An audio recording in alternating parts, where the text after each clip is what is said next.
you parlay Friday After Next to All About the Benjamins. Yeah. All About the Benjamins. That was a script.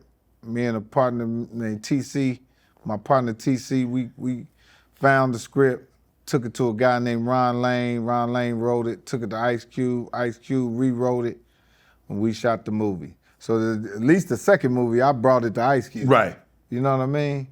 He put me in one, and I brought him one. Yeah. And that movie was incredible too. It was. But you said that was like, you had a lot going on doing All About the Benjamins. You had a lot going on in your personal life, in your private life. Yeah. How were you able to, because as a professional athlete, we have to compartmentalize. Yeah. I got to play the game. Whatever I got going on at home, whatever I got going on, the game is the most, so I'm gonna focus here. Yeah. Now, once I'm done with the game, I can decompress and I can deal with whatever I got going on outside of the game. Yeah. How were you able to compartmentalize? Yeah. Focus on, I got to do this read, I got to get through this movie, but I got chaos in my life. Yeah, well, you know, first of all, the next Friday movie, it did something to me. It f***ed me up. How so? I couldn't believe I was famous. I couldn't believe I made it. It really did a mind trick on me. And not only that, I was so upset that I left so many, it felt like I left my whole family and all my friends. Because I'll never forget, one day I went back home and I was looking for everybody to be like, ah. Yeah. And wasn't nobody like that. You minded them though. That shit me up. That shit me up. And I'm the type of person that, you know, since I didn't get the love, you know, I started getting high. I started doing coke, started snorting cocaine. That was your first time? No, I was doing that shit when I was 14, but I had revisited it. Damn. Yeah, first time I did it, I was 14, but I revisited it as an adult. And I started getting high because I really had survivor's remorse. I swear to God, I was so hurt that I left so many people back in my hometown, my friends, because I was really out here by myself, you know. But what were they gonna do? It was they could act, they couldn't sing, they couldn't dance. So why you make it seem like they actually could do something and you didn't help them. They couldn't do what you did, Mike. They couldn't do what I did. And then I had pressure me on to bringing money back home to buy a kilo of cocaine, all kind of shit. Damn, Escobar. Yeah, because well, you got to think about it. I came from the street. Yes. I came straight out of jail and started doing comedy. I was in the street, and I wasn't successful at it, you know. And that shit followed me, man. You know. I mean, for a long time, I would come back home, man. It was niggas still talking about I owed them money, and I'm like, shit, I can't pay no old ass 20-year-old debt with you with no, man. I tried to buy my friends. I tried to buy my family. I couldn't buy none of them. The ones that were naturally jealous of me, they was just. It wasn't nothing. Nothing I could do to them. One time, I swear to God, I gave my friends, one of my buddies, some money, and that took that shit and threw it out the window. Huh? Hold on. Yeah. Why? Why? It wasn't enough? Well, you know, I think it was just. I think people's perception of what they thought I had, I didn't have it. You know, I didn't have what motherfuckers thought. They thought you was Eddie Murphy all of a sudden. Hell yeah. I'm like, nigga, shit, I'm one joke away from being right back here with you, standing on the block. When you did All About the Benjamins, those lines, 15, 30, 35, 15. Yeah, them joints right there, them was... That was ad lib. Yeah, I was high right then. Damn! Yeah. How you show up to work high? Like now. No, I'm just bullshit. No, you know what? Man, I was 20-some years old. I could do everything at that age. You know, my comedic timing, I don't care what position I'm in, I am able to still tell jokes. You can wake me out of my sleep and I'm gonna crack a joke. That was my calling. This is my only talent that I've ever been able to The harness. That's right. I tried all kind of shit, Yeah. Shannon. I tried to go to the military. They wouldn't let me in there because I flunked the test. Well, that's probably why. Yeah. But military take anybody. Damn, how bad are you in school? You're right. And the military ain't really turning out nobody. They're looking for a few good people to die. Oh, Damn, you couldn't. You were so bad they didn't want you. You couldn't even die. Damn, Mike. oh, stop. I just like all the rest of these niggas, man. It's all kind of can't read into this film. You wasn't no scholar, Shannon.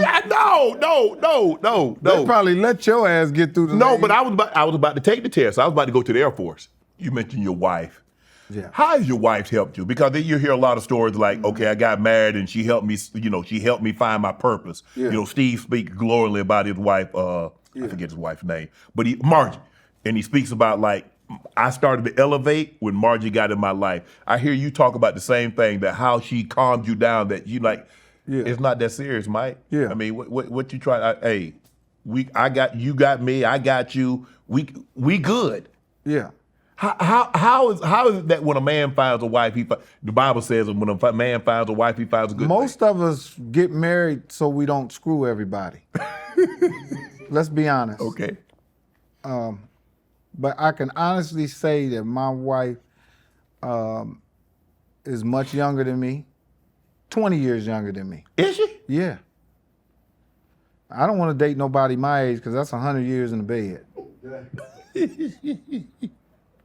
So I had to cut the margin down, man.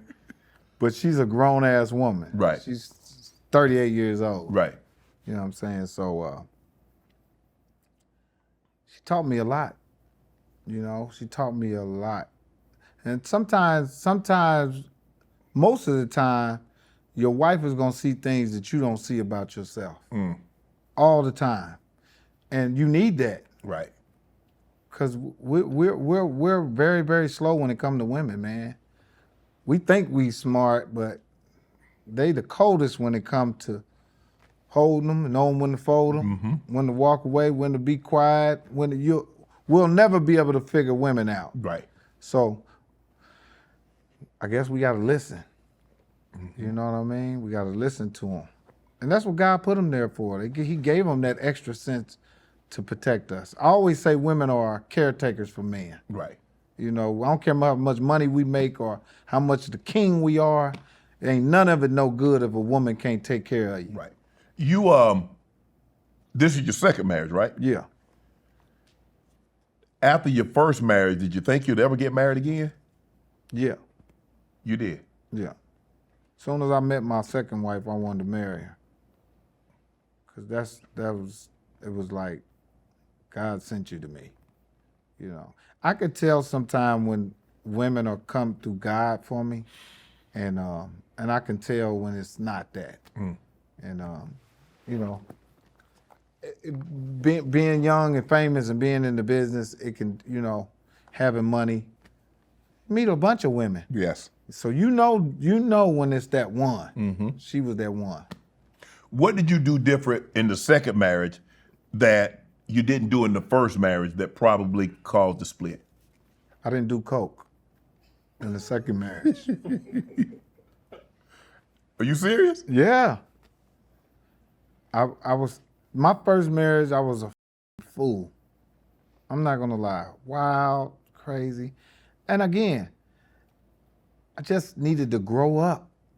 I couldn't even wait to get to 55. Now that I'm 55, I am so comfortable in my skin, man. I love who I am right now. Right. You know what I'm saying? I love how I think. I love how I feel. I love that I don't give a f. I cared all them years. Now I don't give a f. Like everything. And I love it. Right.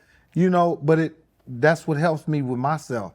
That's what helps me with my sanity. I remember one time the first time I met my wife, I came in the house high. And she said, if you ever do that again, we'll never be together. And I never did it again. And that's been some years ago. Oh. I thought I was gonna be able to be that person with her, like, let me show her this other, because she didn't know. I said, let me show her this other side of me, high, and come in the house. She was like, if you do that shit, it's over. And I respected that. And I I wanted to be with her that Is that the bad. type of person you needed? Hell yeah. If I would have been with somebody who would thought that was cool what I did, I probably would be sitting here. You know? You'd have been back at square one. Yeah, probably would have. Anything could have happened. So sometimes you have to have people threaten you with not being in your life. That's right. To make you, it's either this or that. So I picked that. Mm-hmm. I picked a good wife. She's a beautiful mother to my kids. Great wife. Very smart. You know, she's a producer herself. Okay. Yana Van Zant, different shows like Okay. that. So she understands the business, which I got blessed with that. Want to join Club Shay Shay? Become an official member by hitting that subscribe button, where you never know who's going to be joining us for drinks and conversation. Don't be late to the party because you know we like to do something before two something.